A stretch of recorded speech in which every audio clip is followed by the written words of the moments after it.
গণিত পরীক্ষায় এই 4টা ভুল কোনো শিক্ষার্থী দয়া করে করবে না। যদি তুমি করো তোমার রেজাল্ট খারাপ হতে পারে, তোমার রেজাল্ট ফেল আসতে পারে। কারণ আমরা প্রতি বছর দেখি গণিতে লাখ লাখ শিক্ষার্থী ফেল করে। হ্যাঁ, গণিতে সবচেয়ে বেশি শিক্ষার্থী ফেল করে। তার কারণ অনেকগুলো রয়েছে। অনেকের আত্মবিশ্বাসের কমতি রয়েছে, অনেকে ভয় পায় প্রচণ্ড, এবং এই ভুলগুলো কম বেশি করার কারণে অলমোস্ট দেখা যায় যে শিক্ষার্থীদের ফেলের সংখ্যাটা তুলনামূলক অনেক বেশি। সিকিউ এবং এমসিকিউ দুইটা পার্টি তোমাদের আলোচনা করব যে 4টা ভুল তোমরা কেউ করবে না, এবং এই 4 ধরনের কাজ তোমরা বিরত রেখে কিভাবে সেটাকে পজিটিভলি তুমি নিবা সেটা নিয়ে আলোচনা করব।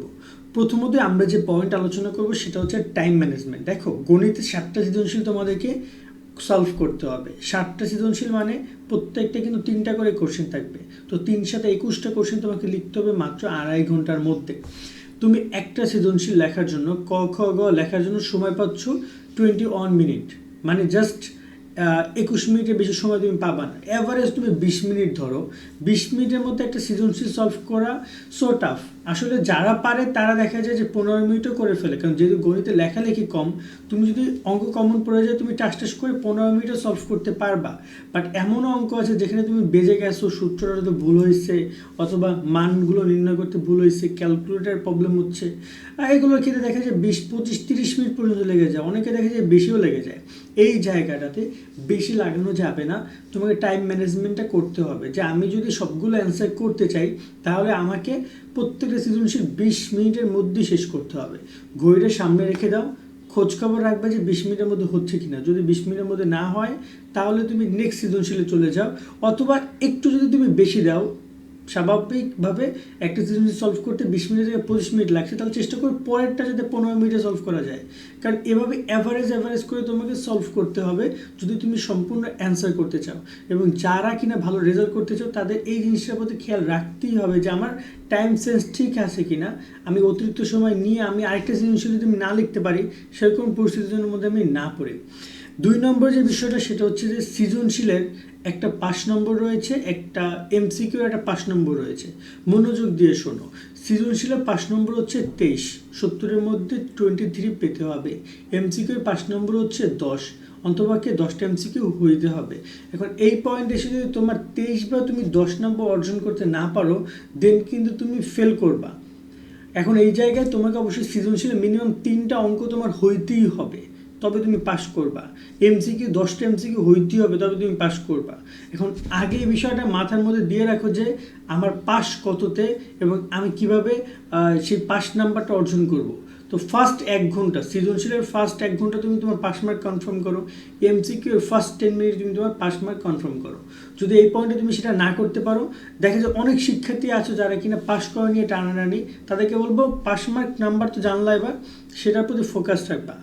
3 নম্বর যে ব্যাপারটা সেটা হচ্ছে যে তোমার অনেক সময় ভুল হবে।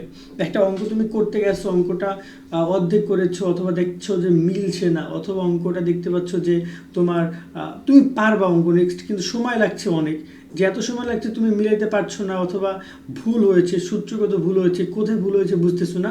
ওইটা নিয়ে ঘাটাঘাটি করা বন্ধ করো, ওইটা নিয়ে ঘাটাঘাটি করা প্লিজ বন্ধ করো। নেক্সট অঙ্কে চলে যাও। যদি ওইটা তুমি অতিরিক্ত সময় দিয়ে দাও, তাহলে পরবর্তী নেক্সট অঙ্ক তুমি কীভাবে কী করবা। আগে তুমি তোমার সব যেগুলো ডাউট, মানে যেগুলো তোমার একদম ক্লিয়ার তুমি পারবা, সেগুলো আগে কমপ্লিট করো।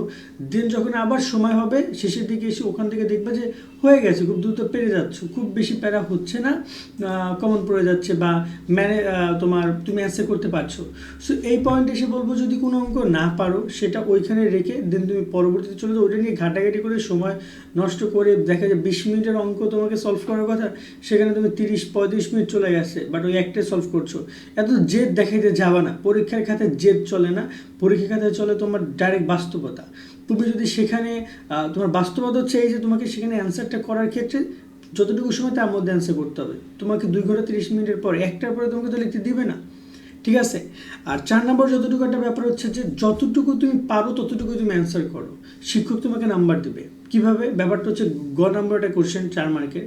তুমি প্রথম সূত্রটা উঠাইছো, ওই সূত্রটা উঠানোর কারণে দেখো যদি সূত্রটা ঠিক থাকে শিক্ষক 1-2 মার্ক তোমাকে দিয়ে দিতে পারে। দেন তুমি চেষ্টা করো যে সূত্র 1 মার্ক অন্তপক্ষে সূত্র দিতে পারো যদি সূত্র ঠিক থাকে, ওই অঙ্কের জন্য ওই সূত্র ঠিক থাকে, দেন তুমি নেক্সটে আস্তে আস্তে করে আগাও। যতটুকু পারছো সলভ করছো, শেষের দিকে এসে অ্যান্সার মিলাইতেই হবে এমন কোনো কথা নেই। যদি অ্যান্সার মিলে যায় তবে তুমি ফুল মার্ক পাবা, বা যদি অ্যান্সার মিলানো মানে তুমি কমপ্লিট করেছো বাট অ্যান্সারটা ভুল হয়েছে, তাও শিক্ষক তোমাকে কিছুটা মার্ক দিতে পারে। সেই জায়গায় ব্যাপারটা হচ্ছে যতটুকু তুমি পারো ততটুকু তুমি অবশ্যই লিখে আসো। গণিতের একদম 100 মার্কে অ্যান্সার করার সো টাফ এটা একদম মানে যে কেউ বলবে যে সবাই তো আর পারবে না, 2-1 হয়তো বাবা যারা ভালো স্টুডেন্ট তাদের জন্য বিষয়টা খুব ইজি হতে পারে।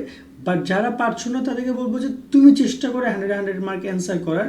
যদি কোনো কারণে তোমার 2-1টা প্রশ্ন ভুলও যায়, বাট যদি কোনো সময় শিক্ষকের মনে হয় যে ওর একটু 1-2টা মার্ক দেওয়া দরকার, যেমন গ্রেড উন্নয়নের ক্ষেত্রে বা পাস করার ক্ষেত্রে, তখন শিক্ষক ওই পয়েন্টে গিয়ে তোমাকে নাম্বারটা দেওয়ার ট্রাই তো করতে পারবে। তো এই জায়গায় সেই সুযোগটা শিক্ষককে তোমাকে দিতে হবে। শিক্ষক তো নিজে হাতে লিখে তারপর তোমাকে অ্যান্সার করবে না। তো এই 4টা বিষয়ের প্রতি বিশেষভাবে খেয়াল রাখবো পরীক্ষা দেওয়ার সময়। তোমাদের সকলের জন্য দোয়া শুভকামনা রইল, সকলে অনেক সুন্দর করে পরীক্ষা দিও। আল্লাহ হাফেজ।